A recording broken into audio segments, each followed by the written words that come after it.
Le bateau est installé dans la glace, sur la côte ouest Finlande, au nord de la Baltique, pour une campagne d'essais, sciences et navires, dans les conditions les plus proches de celles qu'on va rencontrer quand on sera en dérive dans l'océan Arctique. Il fait -20 là, depuis 2 jours, et on a nos 20 cm de glace, sauf que maintenant on n'arrive plus à sortir. On doit être absolument à Cherbourg, mi-février. Action! Je m'appelle Éric Brossier et je suis ingénieur océano à bord de Tara Polar Station. Donc en décembre, on n'avait pas encore de banquise, mais ça tombait plutôt bien. Il s'agissait de tester surtout des équipements scientifiques qui sont déployés depuis le wet lab du bateau, grâce au moon pool, donc l'accès qu'on a à l'océan en permanence avec cette ouverture au milieu du bateau. De me donner les profondeurs. So when you are ready. I'm ready. Okay guys, good to go. You can let it go. Thanks a lot. We release the ROV now. Il coule, chute libre.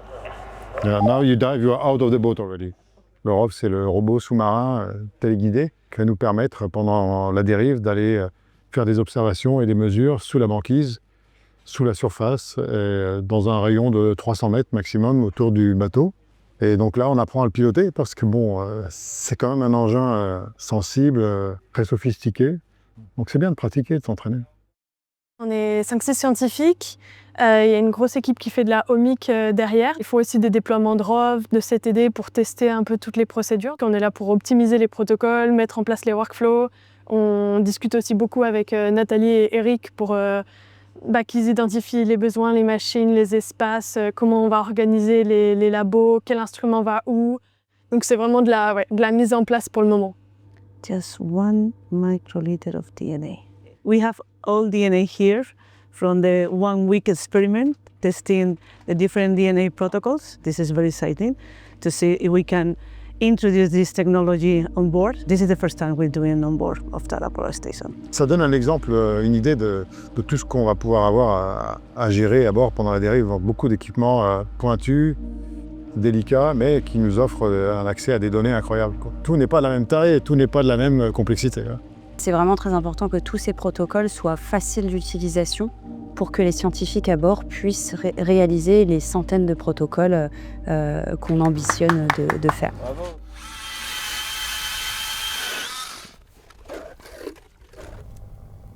« 15 pile !» On est passé de 0, parce que c'était de l'eau libre, à 15, en 3 jours. Ouais, c'est ça, on va surveiller. Sinon, on est bon jusqu'au printemps. Donc la première partie des tests ont eu lieu à côté de Oulu, donc au nord de la Baltique. Mais la glace avait tendance à épaissir vite et Tara Polar Station ne pouvait pas sortir seule de cette glace épaisse. Donc il fallait prendre une décision. Et c'est pour ça qu'on s'est rapproché du sud et donc de l'eau libre en venant ici à Vaasa, sachant qu'on a déjà ici 30 cm de glace et qu'on aura besoin d'aide pour sortir probablement. Là, on est au bord du chenal de l'entrée de Vaasa. Ça, c'est sinon je tombe à l'eau, je peux lui envoyer une ligne. On a vu des gens marcher sur la banquise là. Il y a des jeunes à vélo de l'autre côté du chenal aussi. Donc en théorie, ça doit passer, mais ce n'est que de la théorie.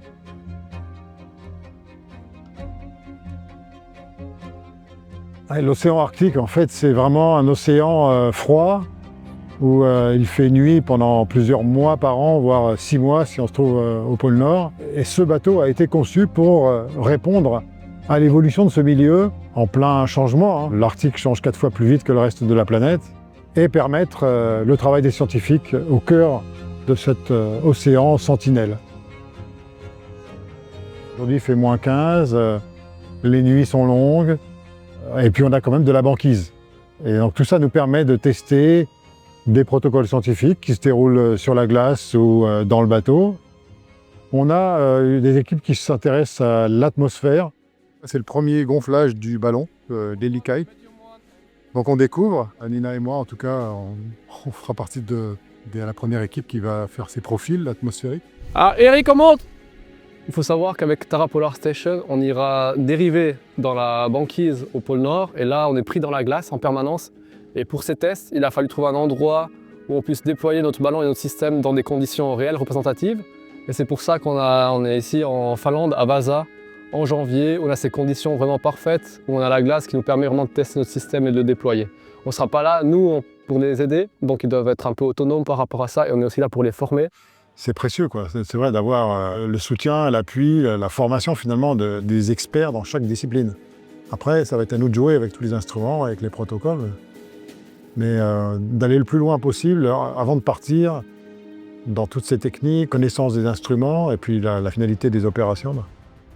Pour bien comprendre un milieu, un écosystème, il faut l'étudier dans sa globalité. Et c'est pour ça qu'il y a beaucoup de scientifiques qui viennent de labos différents, avec des thématiques différentes qui sont embarquées. Et donc on va étudier l'océan, on va étudier donc les courants, les caractéristiques de l'eau, ceux qui vivent dans l'eau, les poissons, le plancton. On va étudier la glace, quels sont les échanges entre l'atmosphère et l'océan à travers la glace et la neige, et puis ensuite tout ce qui se passe dans l'atmosphère. C'est finalement un privilège de pouvoir contribuer à ce travail de fond et de rapporter les informations dont on a besoin pour les décisions qui nous concernent tous. C'est tout bon pour nous, Eric. On est paré au décollage.